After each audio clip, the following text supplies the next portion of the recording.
Gabriel Sá comanda o nosso pós-jogo, ao lado do Otávio aqui também, para trazer os seus comentários, sua opinião sobre a vitória do São Paulo. O Tricolor está classificado na Copinha, 2 para o São Paulo, 0 para a Portuguesa. Vai daí, Gabriel Sá! Vencemos, meu caro JP Ferreira, o São Paulo está classificado para a próxima fase da Copinha, gols de Diógenes e Pedro Ferreira. Pedro Ferreira ali com uma grande atuação também, chegou bonito para completar ali o 2-0 e o São Paulo que agora encara o Operário e espera a definição de data e horário da partida. Vitória muito consistente do São Paulo, que faz um jogo que teve ali uma tensão.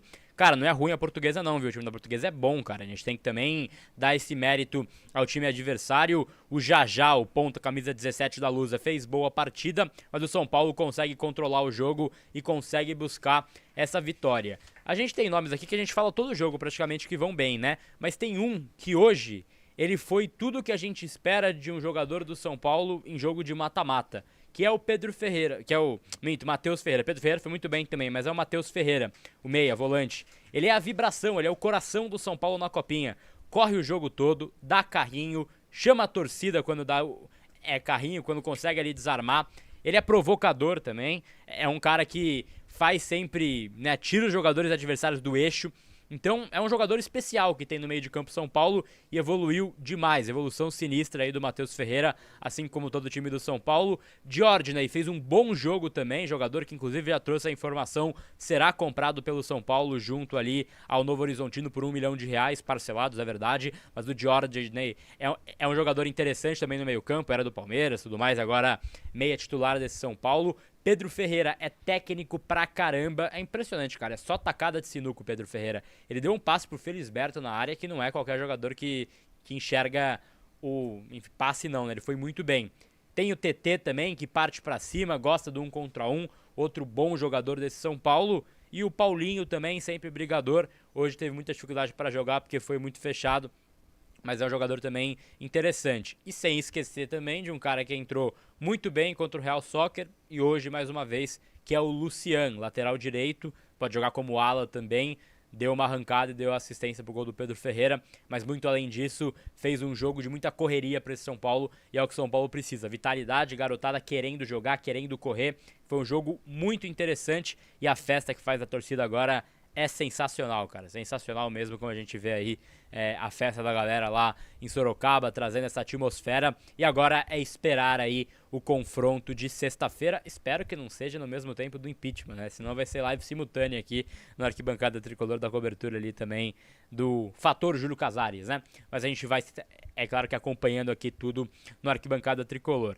É um jogo bom e o chat vai participando aqui, né? O Alan fala da festa da torcida, o Paulo Nobre fala Luciano titular pra ontem, que essa posição também tem o Felisberto, que é bom pra caramba também, então tá bem servido ali. Muitas mensagens, a Cláudia Regina fala que gosta muito do Matheus Ferreira, camisa 5, que fez mais um jogo muito interessante ele. E aí queria chamar o Otávio Rocha para o seu comentário também quanto ao jogo, uma vitória importante do São Paulo, convincente do São Paulo, sobretudo um time que hoje credencia uma confiança, quem sabe, para buscar o bicampeonato da Copinha. É isso, Sá, é isso. Jogo fundamental pro São Paulo hoje, né? Que é aquilo que a gente estava comentando, né? Que a Copinha, de fato, começa hoje, né? Começa no mata-mata. Fase de grupos são, geralmente, né? São times bem mais baixos tecnicamente, né? Times bem mais fracos, que, igual o São Paulo teve, talvez, não sei se é sorte a palavra, mas teve a coincidência de enfrentar 3 estreantes na Copinha na fase de grupos. Então o adversário do São Paulo na fase de grupos era justamente o próprio São Paulo, né? A própria sociedade do São Paulo, como a gente viu contra o Maranhense, contra o Independente do Amapá. São Paulo foi um time bem diferente, né, do que foi agora contra o Real Soccer e hoje contra a Portuguesa. Hoje competiu muito, né? São Paulo foi uma equipe que competiu demais ali, o meio de campo. São Paulo ganhou todas ali. Que joga o Matheus Ferreira. É assim, a gente fala do personagem dele, né? O personagem dele é fantástico, mas o jogador também, Matheus Ferreira, é muito bom de bola. E aquele volante que não perde viagem, né? Que dificilmente ele ser driblado, dificilmente ele perder uma disputa. E é um típico jogador que o São Paulo tem que olhar com muito carinho para ganhar mais oportunidades, quem sabe também no profissional. A gente sabe que a posição, como a gente vinha falando no pré-jogo, também no intervalo, é uma posição muito mais concorrida, né? faixa do campo que ele joga, mas por que não, né? Por que não o São Paulo dá um pouco de oportunidades também para o Matheus Ferreira na equipe profissional. E assim, né, falar do Pedro, agora do outro Ferreira, né, o Pedro, é chover no molhado, né? O que joga a bola esse garoto é bizarro. É bizarro o nível de futebol que ele está apresentando, não só na Copinha, mas desde o ano passado, né? Quando o Alves sobe para o profissional, ele toma conta ali da função no meio de campo e se tornou um dos grandes jogadores aí da equipe. Todas as jogadas precisam passar por ele. É muito lúcido, né? É um jogador que tem uma visão de jogo muito diferente, muito aflorada. São Paulo também, assim, né, a gente brinca com a situação financeira de que se o CSKA ou o Zenit ver esses jogadores, o São Paulo vai vender, mas tem que dar chance pra molecada, né? Tem que dar chance pra molecada, que não adianta fazer tudo o que eles vêm fazendo na Copinha, chegar no profissional, jogar 6 jogos e eles são vendidos. Tem que dar a sequência, tem que deixar a garotada jogar. A gente tava falando, inclusive, do próprio Palmeiras. Agora eu quero usar também o Zabarelli, né? Que, enfim, não estava à disposição. O Palmeiras tá jogando com um moleque de 16 anos que tá arrebentando. Ele não tava lá na Alemanha jogando uma competição que, com todo respeito, né, não vai fazer diferença nenhuma. Tava jogando um moleque lá e jogando muito, né? O camisa 10 lá do Palmeiras, que esqueci o nome, é Eduardo, se eu não me engano, que tem 16 anos, a mesma idade do Zabarelli. Então, assim, é triste, né? Você ver essa situação, São Paulo podendo colocar essa molecada de 16 anos, falo do Zabarelli, mas também tem o Cauã.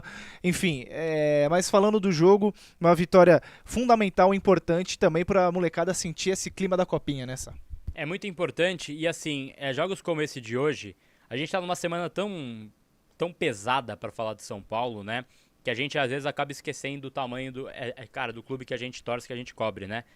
O São Paulo é isso, ele é muito mais próximo em sua história do que o Sub-20 mostra, do que a equipe profissional e a direção do time profissional fazem a gente ler o São Paulo, né? Então é muito importante esse tipo de conexão. Tava vendo a imagem da galera pulando junto com os jogadores ali, até o chat comentou, o Mr. Vini comentou algo nessa linha também. É muito bonito ver isso, né? Porque é uma semana tão pesada, mas o São Paulo Futebol Clube é isso. Essa garotada boa de bola, essa safra de Cotia, e é um time que entra pra ganhar. Nunca entra pra não tomar goleada, como vem sendo em alguns jogos aí da equipe profissional. Então é muito importante que a gente resgate sempre esse sentimento, e isso, a base ainda nos dá esse gosto, né? É muito importante o São Paulo continuar tendo esse trabalho tão contínuo na base. Sobre o time também, que a gente estava falando, é impressionante como o Luciani tem uma explosão na ponta que faz muita diferença também, né? É um jogador aí que tem o Felisberto e tal, mas ele consegue trazer uma correria boa. E a gente estava falando do Matheus Ferreira, eu fiquei tentando achar nas últimas horas algum estilo de jogo que eu pudesse comparar com ele, porque eu tinha alguém na cabeça que eu não lembrava. E aí até no Instagram me lembrava, Felipe Melo. Exato, exatamente. Cara, ele parece muito estilo do... Assim, a gente tá vendo ele agora pulando aqui na TV, né? Ele parece muito estilo do Felipe Melo, né? Ele tem muito essa coisa de pegada, provocador, carrinho, chama a torcida, vai e não para de correr, não para de lutar. É um jogador realmente muito interessante desse São Paulo, e é um cara que pra segunda etapa aí, pra segunda etapa não, pro segundo semestre, melhor dizendo, aí a segunda etapa do ano, né? Pro segundo semestre, ele pode vir a ser um jogador interessante pra integrar o time profissional. Exatamente, é isso, né? Também o estilo de jogo dele é muito parecido com o do Felipe Melo mesmo. Claro, né? A gente tem a imagem do Felipe Melo maldoso, mas além disso era um volante muito técnico, né? Muito bom de bola. Inclusive até um desejo, né? Até queria o Felipe Melo quando jogava no São Paulo, que eu achava que era um jogador que ia cair muito bem no meio de campo. Mas enfim, o Matheus Ferreira tem esse estilo, né? Esse estilo de brigador que não se intimida pra ninguém. Por isso que eu acho que é fundamental ter ele no profissional cada vez mais chances, né? Porque é um jogador que vai inflar muito torcida quando o São Paulo jogar em casa, vai inflar também os jogadores dentro de campo, inclusive o próprio Luciano faz isso, então os dois juntos pode ser algo fundamental assim pro São Paulo no profissional. É aquilo, né? Não sei se ele vai ter oportunidade, como você falou, deve ser mais para segundo semestre, esse primeiro muito corrido, né? Tem Paulistão, Brasileiro, depois tem a pausa para a Copa do Mundo, então é um jogador que, assim, a gente tem que ficar de olho, tem que cobrar não só assim, cobrar o Crespo no bom sentido de colocar essa molecada pra jogar. A gente pegava muito no pé do Zubeldia com isso, né? Que o Zubeldia não dava chance pra molecada, que quando colocava os moleques era assim, meio na fogueira ou faltando pouco tempo para o jogo acabar, e quando ele precisou, viu que não tinha mais para onde correr, precisava colocar a molecada deu conta do recado, que foi o Matheus Alves, que foi o Lucas Ferreira, que foi o próprio Luca, né, entrando na Libertadores fazendo gol. Então, assim, esse sentido de cobrança com o Crespo também tem que ser o mesmo.